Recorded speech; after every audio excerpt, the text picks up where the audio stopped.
This interview is brought to you by First Majestic Silver Corp, one of the world's purest and fastest growing silver mining companies.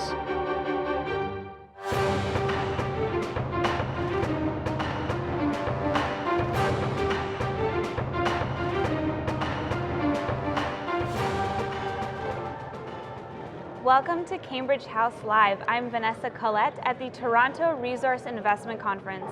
I'm joined by Jay Taylor, host of the popular radio show Turning Hard Times into Good Times. And Jay also has a website, jtaylormedia.com. Welcome, Jay. Great to have you here with us. Thank you, Vanessa. Jay, what's happening with gold today? Well, I think there's a large percentage of the population in other parts of the world, let's say in Asia and India, that really understand gold differently than Americans do and people in the Western world.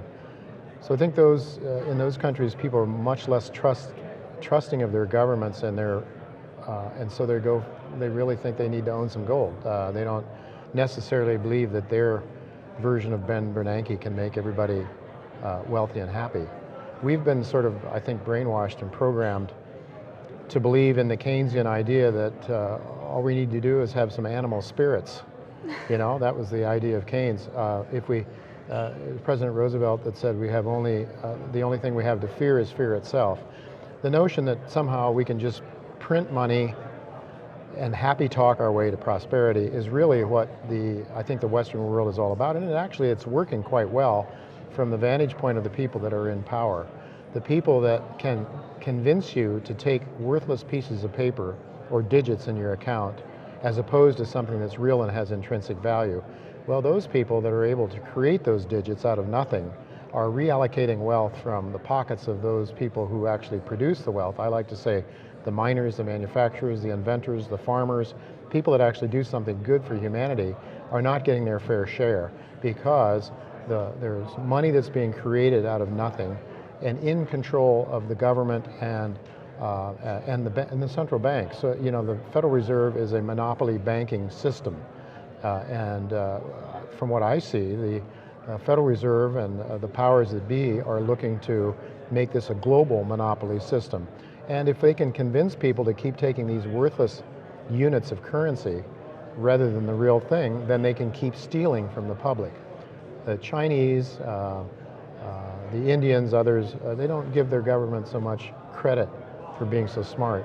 But somehow we've been brainwashed. I think the media, we have all of these people, these PhDs from Princeton, Harvard, and Yale that have been indoctrinated with Keynesian economics. And you look at these people, well-spoken, well-dressed on television, and you say, gosh, they're really smart, they must be right. And that's the thinking of most people.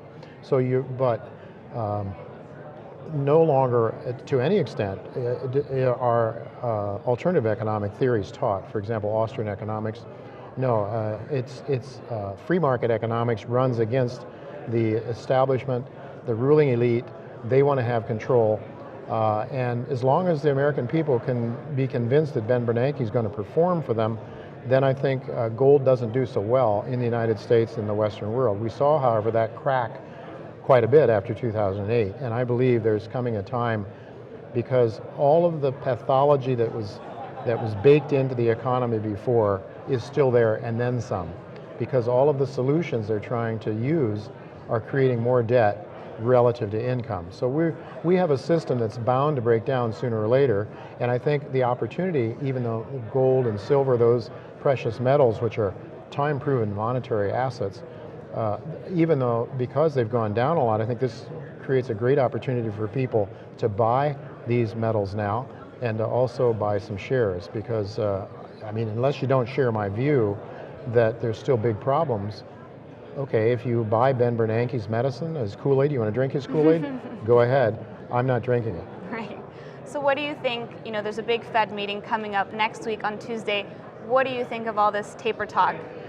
I think the taper talk is probably more than anything trying to manipulate people to behave the way the Fed wants them to be manipulated. They don't want people to believe there's a one-way street, that quantitative easing is going to go on forever, because if everybody believed that, they would start to opt out of the dollar and start buying hard assets. So I think the tapering talk, I think maybe in theory they would like to do it, But I think that they're going to find out as interest rates start to rise very dramatically, the pain will be too great, and they won't do it. I hope they do it, because that would be the first step towards some kind of sound economic policy. But they won't. They're limp-wristed, they're very weak characters, they're politically sensitive, and they want to keep conning the American people into believing that they are the fixers of everything. So I suspect that most of the tapering talk is just that, talk. Just talk, just rhetoric. I think so. Do you think they'll make any kind of symbolic gesture by maybe tapering just a little bit? Well, they could do that, and then, through another back door, push more money into the system. These are not truthful people we're talking about here in the Federal Reserve and in the government in general.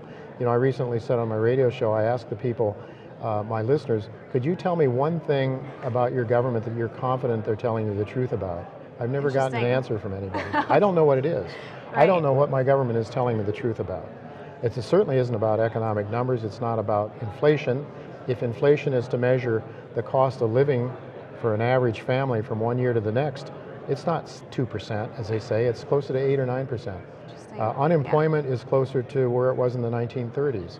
It's in the 20s if you use the same measure as they used in the 1930s. But the government comes up with all kinds of gimmicks, and the government and the Federal Reserve is a private corporation owned by a cartel of major banks around the world, and they are really the makers and shakers.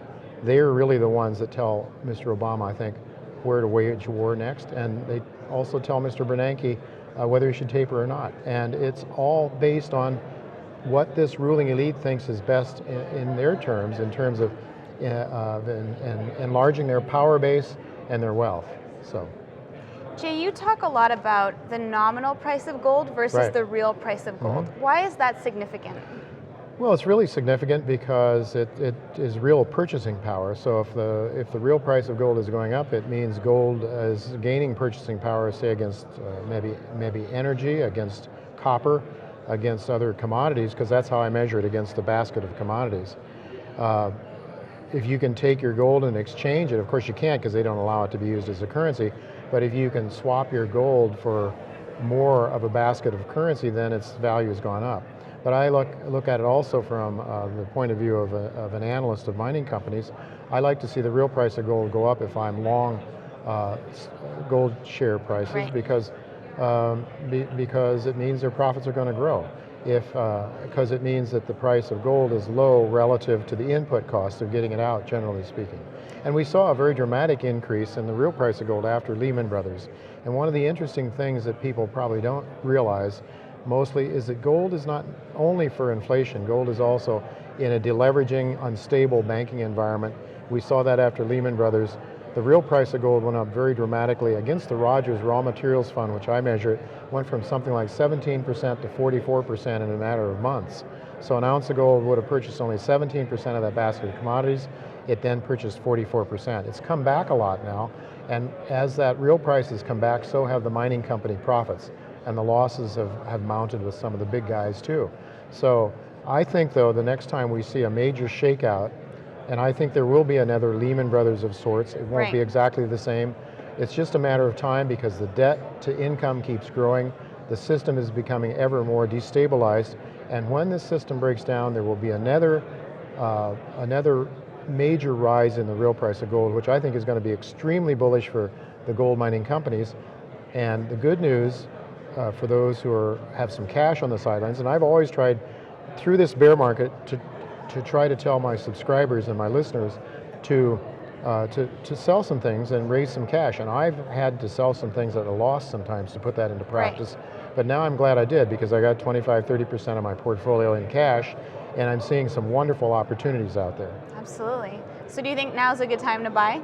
I would be nibbling away and looking at companies. I prefer producers that are cash flow positive, that don't have to go back and issue more shares. There's companies out there now that are producers. I like the kind of producers that are not the largest ones, but the guys that mid-tier and smaller ones that have great exploration potential, that can grow organically from their cash flows, and they don't have to go back and raise capital in the markets all the time. But there's some real good ones out there, Vanessa, and I'm very, very optimistic right now. Why haven't we seen more acquisitions, Jay? It seems like, with these kinds of prices out there, companies should be, going on shopping sprees. Why aren't we seeing more of that? Well, I think the really big guys are not buying much because they have been burned very badly. I think they've gone out and paid too much, and their models were to mine low-grade material, massive amounts of it, produce as many ounces as possible, and they didn't look at the cost per ounce. So when we've had this pullback in the real price of gold, a lot of these companies have had to do the big guys have had to write down huge amounts of money off their balance sheets for projects that are not economic under current conditions anyway. So I think that they've been burned very badly, and I think they're not, and they're just really trying to be very careful now. But I think there will be mergers. They're going to come, but I don't know necessarily that it's the big guys. It might be the mid-tier guys that get bigger by gobbling up some of those smaller brethren that have not been as fiscally prudent as they should be. What are some emerging jurisdictions out there that you like? Well, I like to stick really with Canada and the US for the most part. Mexico's fine. Beyond that, I suppose there are, Portugal and Spain, I look okay. Turkey looks, I think, okay. A couple of the African countries, perhaps, I would say, the West African countries, a couple of them possibly. But I think where you have sort of the Islamic movement, or where there's militant Islamic movements, I think you want to stay away from those to a great extent. I've never liked mining in China, for example. Right. I just think my good friend Chen Lin, who's a partner of mine, a brilliant investor, he doesn't want to buy anything in China. And he spent a month and a half in Beijing with his family this summer. He doesn't want to go anywhere near China. He says the Chinese, the people in power there will take the goodies for themselves and leave the scraps for outside investors. So I think I want to stick pretty close to countries that I feel are very safe, and certainly Quebec in Canada, Ontario, but all the Canadian provinces. The U.S. depends state by state, can be trickier too. Maybe Argentina comes back at some point. It's a little iffy right now, but you have to be very careful. Well, thank you so much for your insight today, Jay. It was a pleasure having you, and we'll be watching with interest. Thank you very much, Vanessa. Thank Good to you. be with you.